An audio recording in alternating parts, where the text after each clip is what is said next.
Shalom adik-adik, bertemu lagi dengan Kak Grace sekolah minggu online di KI Klaten. Gak kerasa ya, sudah 1 tahun kita mengikuti sekolah minggu secara online. Kita gak bisa bertemu dengan teman-teman sekolah minggu seperti biasa. Tapi kita boleh bersyukur, kita masih bisa bersama-sama memuji nama Tuhan. Dan semoga apa yang telah kita lewati selama 1 tahun ini makin menguatkan kita, makin membuat kita beriman pada Tuhan dan percaya sepenuhnya bahwa hidup kita pasti aman, pasti tenang bersama Tuhan. Hari ini Kak Grace akan membawakan sebuah kisah Alkitab, tapi sebelum kita melanjutkan, mari kita berdoa. Terima kasih Tuhan Yesus, Kau begitu baik pada kami. Selama 1 tahun ini Tuhan, Kau boleh sertai kami melewati tahun-tahun berat, melewati pandemi COVID-19 ini Tuhan. Tapi kami bersyukur, kami berterima kasih pertolongan Tuhan nyata dalam hidup kami. Terima kasih Tuhan, Kau masih izinkan kami untuk sekolah minggu secara online ini Tuhan. Sebentar lagi kami mau mendengarkan firman-Mu. Pimpin dan sertai kami Tuhan, agar kami bisa menerima firman-Mu hari ini dengan baik. Dalam nama Tuhan Yesus kami berdoa, amin. Cerita kali ini terambil dari Matius pasal 9 ayat 18 sampai 26. Mari kita baca melalui video berikut ini. Anak kepala rumah ibadat perempuan yang sakit pendarahan. Sementara Yesus berbicara demikian kepada mereka, datanglah seorang kepala rumah ibadat lalu menyembah dia dan berkata, "Anakku perempuan baru saja meninggal, tetapi datanglah dan letakkanlah tanganmu atasnya, maka ia akan hidup." Lalu Yesus pun bangunlah dan mengikuti orang itu bersama-sama dengan murid-muridnya. Pada waktu itu seorang perempuan yang sudah 12 tahun lamanya menderita pendarahan maju mendekat Yesus dari belakang, menjamah jubahnya. Karena katanya dalam hatinya, "Asal kujamah saja jubahnya, aku akan sembuh." Tetapi Yesus berpaling dan memandang dia serta berkata, "Teguhkanlah hatimu, hai anakku, imanmu telah menyelamatkan engkau." Maka sejak saat itu sembuhlah perempuan itu. Ketika Yesus tiba di rumah kepala rumah ibadat itu dan melihat benih-benih seruling dan orang banyak ribut, berkatalah ia, "Pergilah, karena anak ini tidak mati, tetapi tidur." Tetapi mereka menertawakan dia.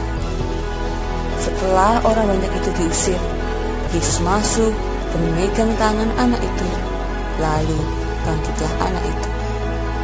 Maka tersiarlah kabar tentang hal itu ke seluruh daerah itu.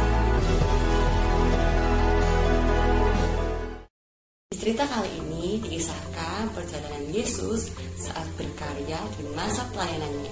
Yesus melayani banyak sekali orang di berbagai tempat. Mereka sangat bersukacita setiap Yesus datang ke daerah mereka. Seperti yang terjadi di kisah kali ini, ada seorang kepala ibadat yang anaknya sedang sakit. Kepala ibadat ini sangat menanti-nantikan kehadiran Yesus di daerahnya. Dia berharap bahwa Yesus bisa menyembuhkan dan membangkitkan anaknya yang telah meninggal.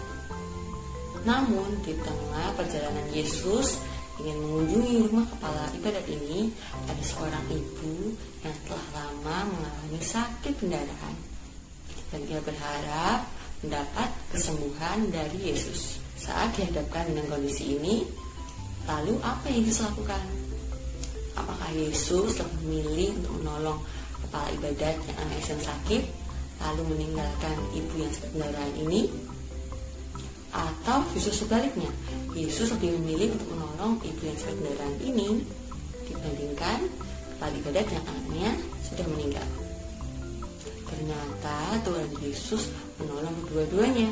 Tidak hanya menolong kepala ibadat saja, tapi Yesus juga menolong ibu yang sakit pendarahan ini.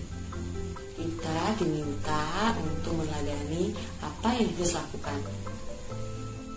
Sebagai anak Tuhan, kita harus dengan tulus hati menolong sesama kita tanpa memandang status sosialnya, entah dia orang kaya atau orang miskin atau ia laki-laki, atau ia perempuan.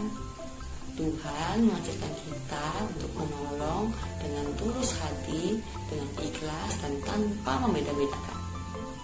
Kita bisa menolong sama kita sesuai dengan kemampuan kita.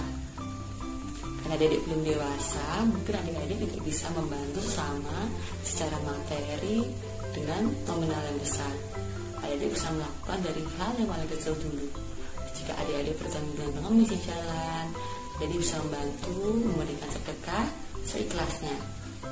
Nanti saat di rumah, saat orang tua kita, kakak, adik atau saudara kita minta tolong kita untuk membantunya, bisa menolong dengan sukacita tanpa ada rasa paksa.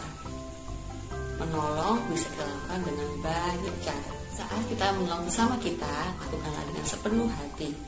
Pasti nantinya hati kita penuh dengan rasa syukur, rasa sukacita. Berbeda halnya jika kita menolong sesama kita dengan bersungguh-sungguh, dengan berat hati. Apa yang telah kita lakukan tidak jadi berkat buat sesama kita, begitu pula untuk diri kita sendiri. Kiranya melalui kisah hari ini kita bisa semakin dipakai Tuhan menjadi saluran berkat buat orang-orang di sekitar kita bersama kita. Demikian cerita Kak Kris hari ini. Semoga adik-adik bisa meladani apa yang telah Tuhan ajarkan kepada kita. Sebelum kita mengakhiri firman hari ini, mari kita bersama-sama berdoa. Terima kasih Yesus buat kisah yang telah Kau berikan hari ini Tuhan. Kami boleh belajar meladani Engkau yang tulus hati dalam membantu sesama kami. Kami mohon pertolongan-Mu Tuhan, supaya mampukan kami menjadi saluran berkat buat orang-orang yang kami kasihi. Terima kasih Yesus. Amin. Terima kasih ya sudah mengikuti sekolah minggu online hari ini. Sampai jumpa minggu depan. Tuhan Yesus memberkati.